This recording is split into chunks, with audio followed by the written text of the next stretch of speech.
કરજણ નગરપાલિકાની ચૂંટણીને લઈ કોંગ્રેસ પક્ષ દ્વારા જિલ્લા પ્રમુખની ઉપસ્થિતિમાં ઉમેદવારી પત્રો ભરાયા। આગામી 16 ફેબ્રુઆરીના રોજ યોજાનાર કરજણ નગરપાલિકાની સામાન્ય ચૂંટણી માટે ઉમેદવારી પત્રો ભરવાની શરૂઆત કરજણ તાલુકા સેવા સદન ખાતે શરૂ થઈ છે। આવતીકાલ ઉમેદવારી પત્રો ભરવાનો છેલ્લો દિવસ હોય ત્યારે કરજણ કોંગ્રેસ દ્વારા આજરોજ કરજણ નગરપાલિકાના વોર્ડ નંબર 1 થી 7 માટેના ઉમેદવારી પત્રો ભરવામાં આવ્યા હતા। કોંગ્રેસ પક્ષના બેનર હેઠળ ઉમેદવારોએ ઉમેદવારી પત્રો ભર્યા હતા। જિલ્લા પ્રમુખ જસપાલસિંહ પરિયાર, નગર કોંગ્રેસ પ્રમુખ હર્ષદસિંહ ગોહિલ, તાલુકા કોંગ્રેસ પ્રમુખ પિન્ટુભાઈ પટેલની ઉપસ્થિતિમાં ઉમેદવારોએ ઉમેદવારી પત્રો ભર્યા હતા। ચૂંટણીને લઈ જિલ્લા કોંગ્રેસ પ્રમુખ અને શહેર પ્રમુખે શું કહ્યું સાંભળો। બીજી તરફ ભાજપા દ્વારા ઔપચારિક ઉમેદવારોની યાદી તૈયાર કરી દેવામાં આવી છે, પરંતુ સત્તાવાર રીતે જાહેર કરવામાં આવી નથી।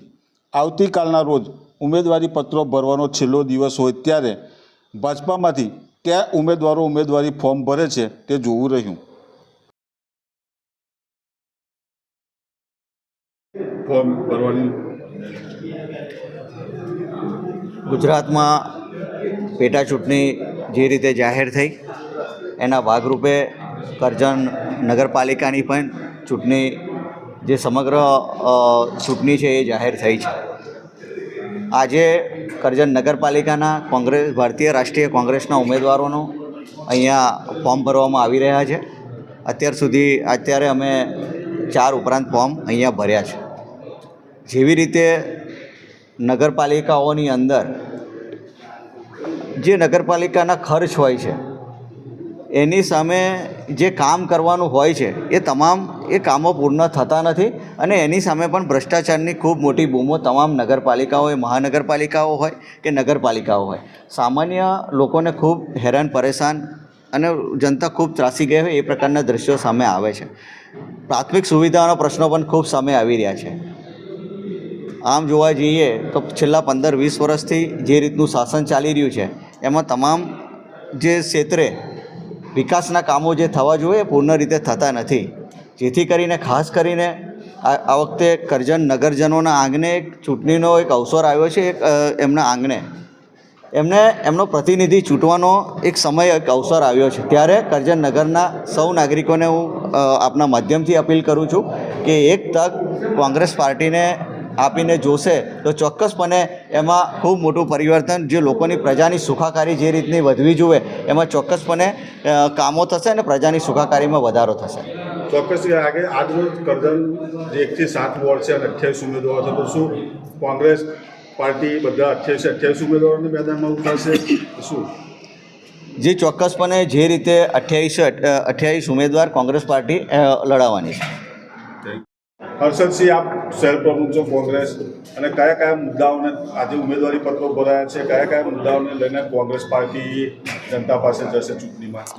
હાલ ઘણા સમયથી ગુજરાતમાં નગરપાલિકાઓની ચૂંટણીઓ કોઈને કોઈ કારણોસર સરકારશ્રી દ્વારા ખેંચવામાં આવતી હતી।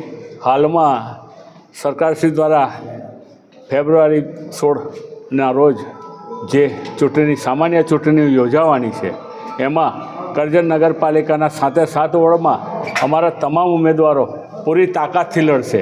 કરજણમાં ઘણા બધા એવા પ્રશ્નો છે કે વોર્ડ નંબર 1 છે, વોર્ડ નંબર 3 છે, એવા ઘણા બધા વિસ્તારો એવા છે કે જેમાં ગટરના દૂષિત પાણી પીવાની લાઈનોમાં મિક્સ થાય છે, જેના કારણે અસંખ્ય જગ્યાએ રોગચાળાઓ જેવી પરિસ્થિતિ ઊભી થાય છે। હાલમાં મીડિયા દ્વારા, તમારા મીડિયા મિત્રો દ્વારા જ વોર્ડ નંબર 1માં જે પરિસ્થિતિ ઊભી થયેલી એ તમે પોતે ઉજાગર કરેલી। આમ પ્રજા આ કરજણ નગરપાલિકાના જે અગાઉના સત્તાધીશો હતા એ લોકોથી ત્રાહિમામ પોકારી ગઈ છે। એ લોકોએ કરજણનો વિકાસ નથી કર્યો, ફક્ત અને ફક્ત પોતાનો વિકાસ કર્યો છે અને એ પ્રજાની સમક્ષ પ્રજા તમામ જાણે છે। હાલમાં એક ગરીબી, મોંઘવારી એનાથી પણ લોકો ત્રસ્ત છે।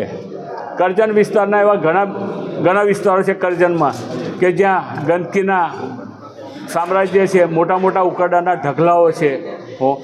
આજે તમે જુઓ કે વોર્ડ નંબર 4માં વિદ્યાનગર કોલોની પાસે જે મોટા ઉકરડા અને છાનના ઢગલા હોય છે.